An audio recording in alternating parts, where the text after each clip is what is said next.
तो कैसे हो मेरी प्यारी लॉयल फैमिली। मैं हूं आपका अपना मिस्टर हेल और आज की इस डरावनी रात में मैं आपके लिए लेकर आया हूं एक ऐसी खौफनाक कहानी जिसे हमारे ही एक लॉयल सब्सक्राइबर प्रदीप ने हमसे शेयर किया है। प्रदीप का कहना है कि ये कहानी उनके गांव की एक ऐसी सच्ची घटना है जिसे याद करके आज भी गांव के लोगों की रूह कांप उठती है। कहते हैं उस गांव में एक शादी होने वाली थी। चारों तरफ खुशियों का माहौल था। ढोल नगाड़े बज रहे थे। बारात सज चुकी थी, लेकिन किसी को क्या पता था कि जिस दुल्हन को सब अपने घर की लक्ष्मी समझ रहे थे वो इंसान नहीं बल्कि एक डरावनी पेतनी थी। शादी की रात अचानक दुल्हन का चेहरा बदल गया। उसकी आंखें काली पड़ गईं और फिर जो हुआ उसे देखकर पूरे गांव में चीख पुकार मच गई। उस रात कई लोग रहस्यमयी तरीके से गायब हो गए थे और आज भी गांव के लोग कहते हैं कि आधी रात के बाद उस पुराने रास्ते पर लाल जोड़े में एक दुल्हन दिखाई देती है। तो दोस्तों, अगर आपका दिल कमजोर है तो इस कहानी को रात में अकेले मत सुनना, क्योंकि यह कहानी आपके रोंगटे खड़े कर देगी। तो आइए शुरू करते हैं आज की खौफनाक कहानी। रामपुर गांव से कुछ दूर भारत पाकिस्तान बॉर्डर के पास एक पुरानी सड़क गुजरती थी। उस सड़क पर रात होते ही सन्नाटा छा जाता था।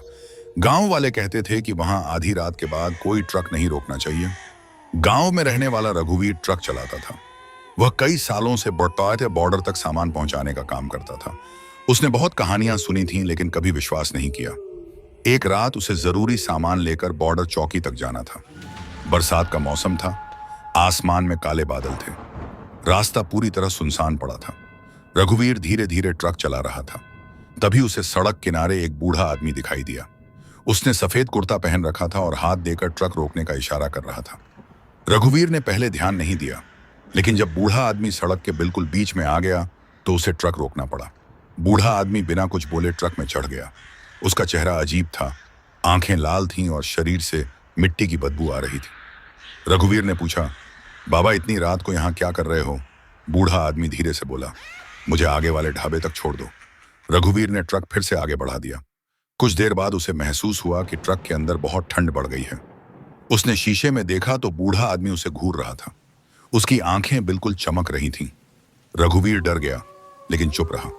करीब आधे घंटे बाद जंगल के बीच एक पुराना ढाबा दिखाई दिया। ढाबे के बाहर एक टूटा हुआ बोर्ड लटक रहा था। उस पर लिखा था, काला साया ढाबा। रघुवीर ने ट्रक रोका। वह बूढ़ा आदमी धीरे से नीचे उतरा और बिना पीछे देखे अंधेरे में चला गया। ढाबे के अंदर सिर्फ एक आदमी बैठा था। उसकी लंबी दाढ़ी थी और आंखें डरी हुई लग रही थीं। उसने रघुवीर को देखते ही कहा, तू यहां क्यों रुक गया? भाग यहां से। रघुवीर ने पूछा, क्यों, क्या हुआ? ढाबे वाला कांपते हुए बोला, जिस बूढ़े को तू लेकर आया है वो इंसान नहीं है। यह सुनकर रघुवीर के हाथ पैर कांपने लगे। ढाबे वाले ने बताया, कई साल पहले इसी सड़क पर एक ट्रक पलट गया था। उस हादसे में एक बूढ़े आदमी समेत कई लोग मर गए थे। तब से वो बूढ़ा रात में ट्रकों से लिफ्ट मांगता है। जो उसे यहां छोड़ता है वो कभी जिंदा वापस नहीं जाता। रघुवीर घबरा गया।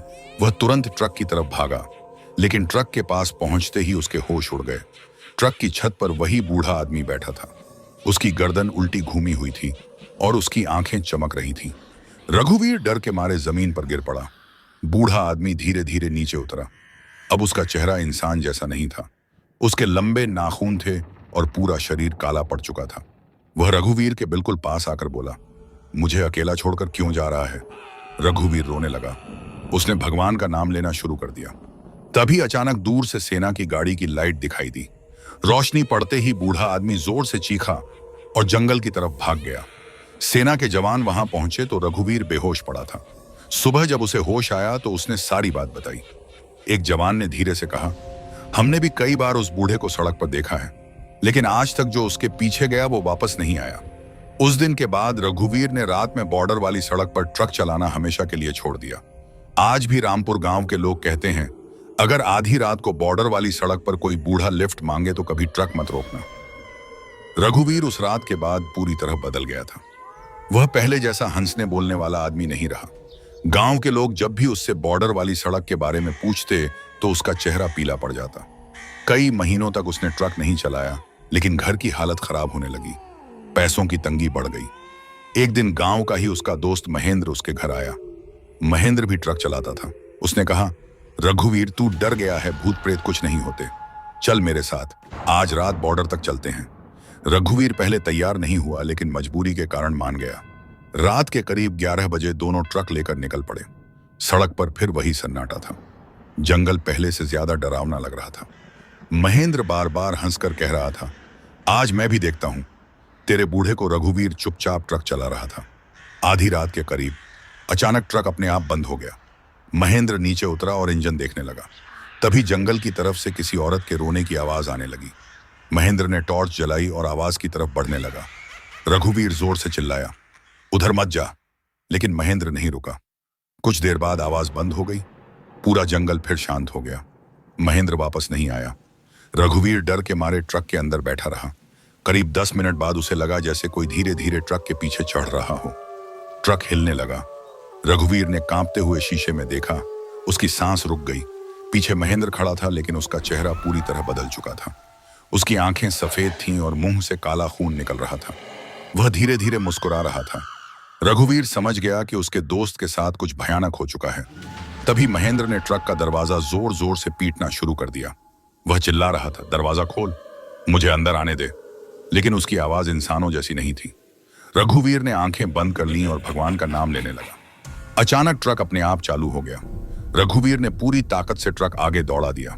पीछे से महेंद्र बहुत दूर तक भागता रहा। उसकी चीखें रात में गूंजती रहीं। सुबह होते ही रघुवीर गांव पहुंचा। गांव वालों ने जब ट्रक देखा तो सब डर गए। ट्रक के पीछे मिट्टी से लिखा था, अगली बार तू नहीं बचेगा। उस दिन के बाद महेंद्र कभी वापस नहीं मिला। कुछ लोग कहते हैं कि आज भी बॉर्डर वाली सड़क पर आधी रात को एक ट्रक दिखाई देता है। उस ट्रक के पीछे एक आदमी भागता रहता है और सड़क किनारे एक बूढ़ा खड़ा होकर लिफ्ट मांगता रहता है। महेंद्र के गायब होने के बाद पूरा गांव डर में जीने लगा। अब कोई भी आदमी रात में उस सड़क की तरफ नहीं जाता था। लेकिन कहानी यहीं खत्म नहीं हुई। एक रात गांव के सरपंच के घर सेना का एक जवान आया। उसका नाम इमरान था। उसने बताया कि बॉर्डर चौकी के पास लगातार अजीब घटनाएं हो रही हैं। रात में ट्रकों के पीछे किसी के दौड़ने की आवाज आती है। कई जवानों ने जंगल में सफेद साया देखा है। सरपंच ने तुरंत रघुवीर को बुलाया। रघुवीर पहले जाने को तैयार नहीं हुआ, लेकिन जवानों की बात सुनकर उसने सब सच बता दिया। इमरान ने कहा, अगर ये आत्मा है तो इसका कोई कारण जरूर होगा। अगली रात रघुवीर और कुछ जवान उस सड़क पर पहुंचे। चारों तरफ घना अंधेरा था। पेड़ ऐसे लग रहे थे जैसे कोई खड़ा होकर उन्हें देख रहा हो। सड़क के किनारे वही पुराना ढाबा दिखाई दिया, लेकिन इस बार ढाबा बंद था। दरवाजे पर बड़े बड़े खून जैसे निशान बने हुए थे। एक जवान ने दरवाजा खोला। अंदर सब कुछ टूटा पड़ा था। मेज कुर्सियां उलटी थीं और दीवार पर कोयले से लिखा था, मुझे इंसाफ चाहिए। इतना पढ़ते ही अचानक ढाबे का दरवाजा अपने आप बंद हो गया। अंदर पूरी तरह अंधेरा फैल गया। तभी किसी बूढ़े आदमी की भारी आवाज गूंजने लगी, तुम सबको यहां नहीं आना चाहिए था। एक जवान ने टॉर्च जलाई। ढाबे के कोने में वही बूढ़ा खड़ा था, लेकिन इस बार उसके पीछे कई और साए खड़े थे। उन सब की आंखें चमक रही थीं। रघुवीर डर के मारे पीछे हट गया। तभी बूढ़ा आदमी बोला, हम मरे नहीं थे, हमें मार दिया गया था। सभी लोग हैरान रह गए। बूढ़े ने बताया कि कई साल पहले कुछ तस्करों ने रात में ट्रक रोककर यात्रियों को मार डाला था। फिर ट्रक को खाई में गिरा दिया गया। मरने वालों की आत्माएं आज तक भटक रही थीं। अचानक बूढ़ा आदमी जोर से चीखा। तभी सारे साए जवानों की तरफ दौड़ पड़े। ढाबे के अंदर अफरा तफरी मच गई। एक जवान हवा में उछलकर दीवार से जा टकराया। दूसरे जवान की टॉर्च अपने आप फूट गई। रघुवीर ने देखा कि महेंद्र भी उन सायों के बीच खड़ा था। उसका चेहरा अब पूरी तरह डरावना बन चुका था। महेंद्र धीरे से बोला, अब कोई वापस नहीं जाएगा। रघुवीर की आंखों से आंसू निकल पड़े। तभी इमरान ने जेब से एक पुराना ताबीज निकाला। वह जोर जोर से दुआ पढ़ने लगा। ढाबे के अंदर तेज हवा चलने लगी। सारे साए दर्द से चीखने लगे। बूढ़ा आदमी गुस्से में चिल्लाया, हमें मुक्ति चाहिए। इमरान ने पूछा, कैसे मिलेगी मुक्ति? बूढ़े ने कांपती आवाज में कहा, हमारी हड्डियां जंगल के पुराने कुएं में फेंकी गई थीं, उन्हें दफना दो। इतना बोलते ही सारे साए गायब हो गए। अगली सुबह जवानों ने जंगल में पुराने कुएं की खुदाई करवाई। अंदर कई इंसानों की हड्डियां मिली। पूरा गांव कांप उठा। फिर गांव वालों ने उन सब का अंतिम संस्कार करवाया। उस दिन के बाद सड़क पर अजीब घटनाएं बंद हो गईं। लेकिन आज भी बरसात की कुछ रातों में लोग कहते हैं कि जंगल के पास एक पुराना ट्रक दिखाई देता है और उसकी खिड़की से कोई बूढ़ा आदमी बाहर देखकर मुस्कुराता रहता है। हड्डियों का अंतिम संस्कार होने के बाद गांव वालों ने राहत की सांस ली। अब धीरे धीरे सब कुछ पहले जैसा होने लगा था। रघुवीर ने भी फिर से ट्रक चलाना शुरू कर दिया, लेकिन उसके मन में डर अब भी जिंदा था। एक रात उसे फिर बॉर्डर तक सामान पहुंचाने का काम मिला। उसने मना करने की बहुत कोशिश की, लेकिन मालिक ने कहा, अगर तू नहीं जाएगा तो नौकरी चली जाएगी। मजबूरी में रघुवीर फिर उसी सड़क पर निकल पड़ा। उस रात मौसम बिल्कुल शांत था, ना बारिश ना हवा। लेकिन जैसे जैसे ट्रक जंगल के पास पहुंचा, वैसे वैसे अजीब सी बदबू आने लगी। रघुवीर का दिल तेजी से धड़कने लगा। तभी सड़क पर उसे एक छोटी लड़की दिखाई दी। उसने लाल रंग की पुरानी फ्रॉक पहनी हुई थी और वह सड़क के बीच खड़ी रो रही थी। रघुवीर ने तुरंत ट्रक रोक दिया। वह नीचे उतरा और बोला, बेटी तू यहाँ क्या कर रही है? लड़की धीरे से बोली, मुझे घर जाना है। रघुवीर ने पूछा, तुम्हारा घर कहाँ है? लेकिन लड़की ने कोई जवाब नहीं दिया। उसने बस जंगल की तरफ उंगली दिखा दी। रघुवीर को कुछ अजीब लगा, लेकिन वह उसे अकेला छोड़कर भी नहीं जा सकता था। वह लड़की को ट्रक में बैठाकर आगे बढ़ा। कुछ देर बाद रघुवीर ने देखा कि लड़की लगातार नीचे जमीन की तरफ देख रही थी। उसके बाल चेहरे पर फैले हुए थे। रघुवीर ने धीरे से पूछा, तुम्हारा नाम क्या है? लड़की ने बहुत धीमी आवाज में कहा, सोनम। फिर अचानक उसने पूछा, तुम मुझे छोड़कर तो नहीं जाओगे ना? रघुवीर का दिल घबरा गया। उसे महेंद्र और बूढ़े आदमी की बातें याद आने लगी। तभी ट्रक के शीशे पर अचानक किसी ने बाहर से हाथ मारा। रघुवीर डरकर उछल पड़ा। उसने बाहर देखा, सड़क पूरी खाली थी, लेकिन शीशे पर छोटे छोटे हाथों के निशान बने हुए थे। रघुवीर ने तुरंत ट्रक तेज कर दिया। तभी लड़की जोर जोर से हंसने लगी। उसकी आवाज अब छोटी बच्ची जैसी नहीं थी। धीरे धीरे उसका चेहरा बदलने लगा। उसकी आंखें पूरी काली हो गईं और मुंह बहुत बड़ा हो गया। रघुवीर डर के मारे चिल्लाने लगा।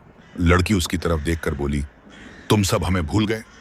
अचानक ट्रक के पीछे किसी के दौड़ने की आवाज आने लगी। रघुवीर ने पीछे देखा। दर्जनों साए ट्रक के पीछे भाग रहे थे। उनमें महेंद्र भी था और वो बूढ़ा आदमी भी। सबकी आंखें चमक रही थीं। ट्रक अपने आप धीरे होने लगा। रघुवीर पूरी ताकत से एक्सीलेटर दबा रहा था, लेकिन ट्रक रुकता जा रहा था। तभी लड़की ने अपना हाथ रघुवीर के कंधे पर रखा। उसका हाथ बर्फ की तरह ठंडा था। वह धीरे से बोली, अब तुम्हारी बारी है। इतना सुनते ही ट्रक अचानक बंद हो गया। चारों तरफ भयानक सन्नाटा फैल गया। सड़क पर खड़े सारे साए धीरे धीरे ट्रक की तरफ बढ़ने लगे। रघुवीर की आंखों से आंसू निकलने लगे। उसे लगा अब उसका अंत तय है। तभी दूर मस्जिद की अजान की आवाज सुनाई दी। जैसे ही आवाज जंगल तक पहुंची, सारे साए दर्द से चीखने लगे। छोटी लड़की भी जोर से चिल्लाई और धुएं में बदलकर गायब हो गई। ट्रक अचानक फिर चालू हो गया। रघुवीर ने बिना पीछे देखे ट्रक दौड़ा दिया। सुबह जब वह गांव पहुंचा तो लोगों ने देखा कि उसके बाल आधे सफेद हो चुके थे। उस दिन के बाद रघुवीर ने कसम खा ली कि चाहे कुछ भी हो जाए, वह कभी बॉर्डर वाली सड़क पर वापस नहीं जाएगा।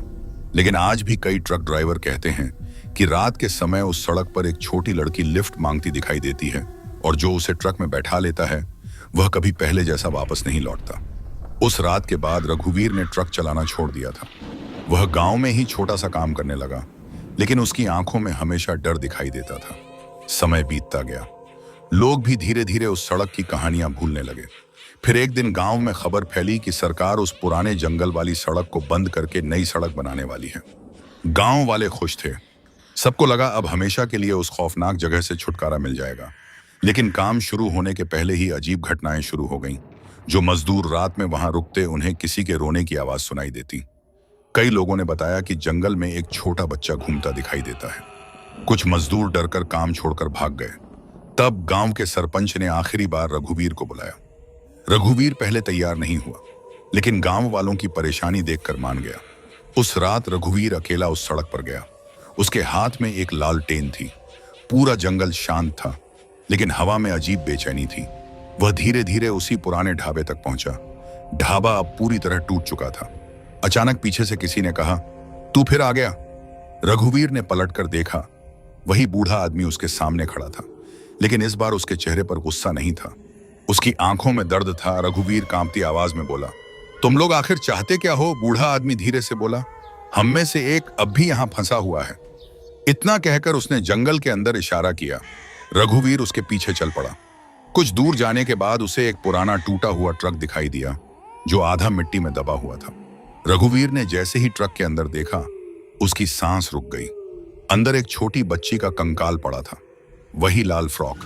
रघुवीर समझ गया, वही सोनम थी। बूढ़ा आदमी बोला, जब हमला हुआ था सब भाग गए, लेकिन ये बच्ची ट्रक में फंस गई थी। उसकी आत्मा आज तक अपनी मां को ढूंढ रही है। रघुवीर की आंखों में आंसू आ गए। अगली सुबह गांव वालों ने उस बच्ची का भी अंतिम संस्कार करवाया। पूरा गांव वहां मौजूद था।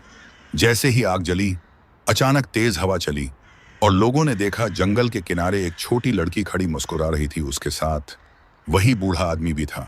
धीरे धीरे दोनों धुएं की तरह गायब हो गए। उस दिन के बाद उस सड़क पर कभी कोई अजीब घटना नहीं हुई। नई सड़क बन गई, लोग फिर से वहां आने जाने लगे। लेकिन रामपुर गांव के बूढ़े लोग आज भी बच्चों को एक बात जरूर कहते हैं। रात के समय किसी सुनसान सड़क पर अगर कोई अनजान इंसान लिफ्ट मांगे तो कभी बिना सोचे उसे अपने साथ मत बैठाना, क्योंकि हर बार सामने खड़ा इंसान इंसान हो ये जरूरी नहीं होता। तो दोस्तों, ये थी आज की खौफनाक कहानी दुल्हन निकली। डरावनी पेतनी शादी के दिन हुआ खौफनाक हादसा। उम्मीद करता हूं कि आज की ये डरावनी कहानी आपको जरूर पसंद आई होगी। और अगर कहानी सुनते समय आपको डर महसूस हुआ हो तो नीचे कमेंट करके जरूर बताना। और अगर आप भी चाहते हैं कि आपकी भेजी हुई डरावनी कहानी इस चैनल पर सुनाई जाए तो अपनी कहानी हमें जरूर भेजें। मैं दिल से धन्यवाद करना चाहता हूं अपने लॉयल सब्सक्राइबर प्रदीप को, जिन्होंने ये खौफनाक कहानी हमारे साथ शेयर की। और ऐसे ही डरावनी और रहस्यमयी कहानियां सुनने के लिए हमारे चैनल मिस्टर हेल को सब्सक्राइब जरूर करें और बेल आइकन दबाना बिल्कुल मत भूलना। मैं मिलता हूं आपसे अगली एक और खौफनाक कहानी के साथ। तब तक रात में सुनसान रास्तों और अंधेरी जगहों से थोड़ा बचकर रहना, क्योंकि हर परछाई इंसान की हो ये जरूरी नहीं होता।